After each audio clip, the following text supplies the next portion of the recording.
This is my last video for the day.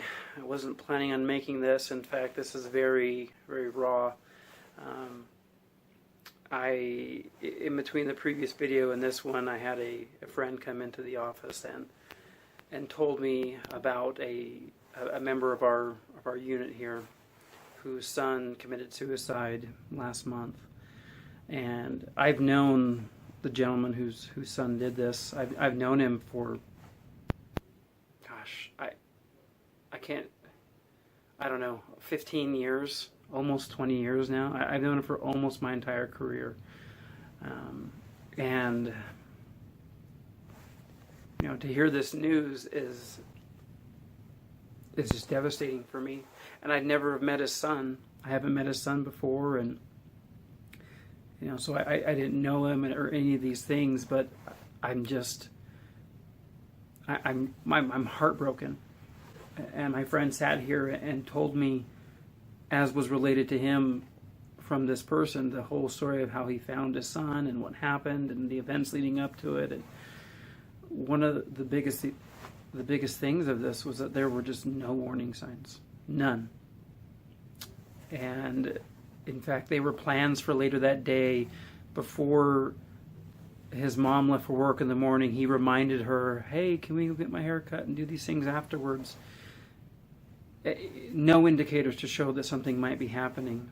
And they still don't know. As of right now, there's no answers for them. Something will probably come up and they'll figure it out. But this is a kid that showed none of the signs that we typically say to look for with someone, none of those warning signs. And I thought about a video I made the other day about mitigate or minimalizing other people's issues. And if you think about it, whatever led this young man to make this choice, compared to what you're experiencing in your life, it may be nothing.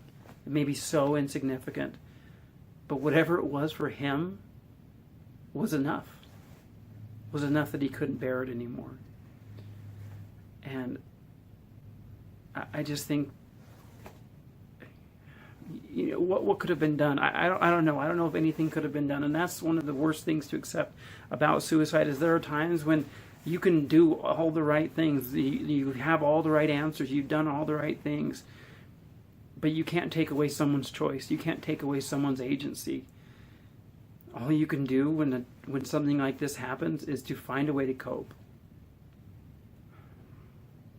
And that's why it's so important that we have one another. I mean, just sitting here talking to him, I fought back tears the entire time. And when we were done talking, he said, my friend said, hey, I think I needed to talk about this. And it wasn't even his son that it happened to, but it was his friend, our friend. And we need to share, we need to connect. He needed to tell me about that just now, and I needed to make this video now to be able to express what I'm feeling and to be able to, hopefully, I don't know, help someone somehow.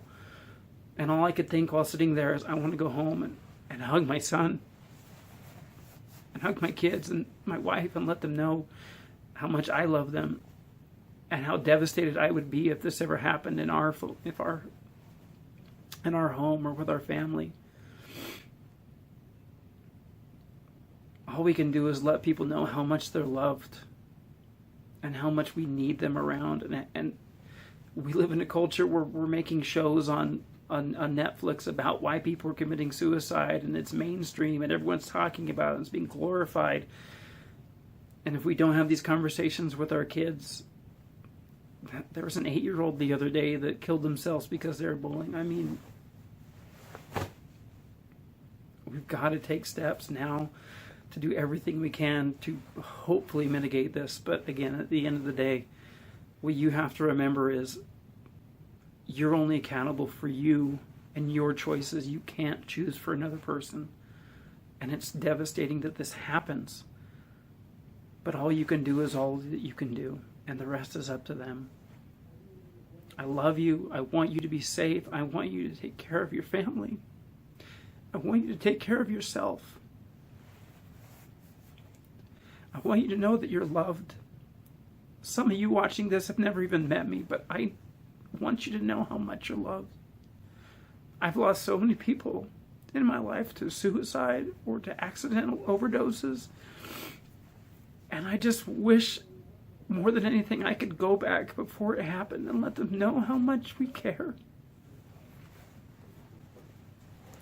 and how loved they are. But we can't. Not to those who've already done this. But you can go home today and you can make a call. You can hug a loved one. You can talk to a friend and let them know how valuable they are to you. Because I know for people like me who struggle with this themselves, it's that perspective and it's that understanding and it's that knowledge that keeps me here, that keeps us around, to know how loved we are and how devastating something like this would be to people. Help people understand how valuable they are. Help people understand how loved they are. And maybe things will start to change. Go hug your kids. Call your mom. Call your dad.